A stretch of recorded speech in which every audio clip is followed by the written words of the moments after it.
respect personal space.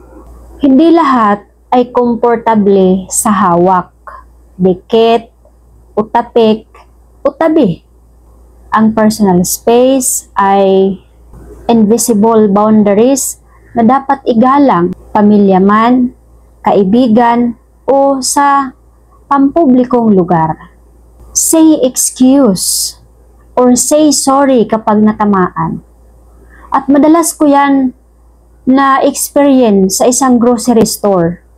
Grabe, ang bigat-bigat ng dala ko. Tapos yung sumunod sa akin, babanggaan lang yung foot ko. Babanggaan lang yung tsinelas ko. Grabe, ang sakit.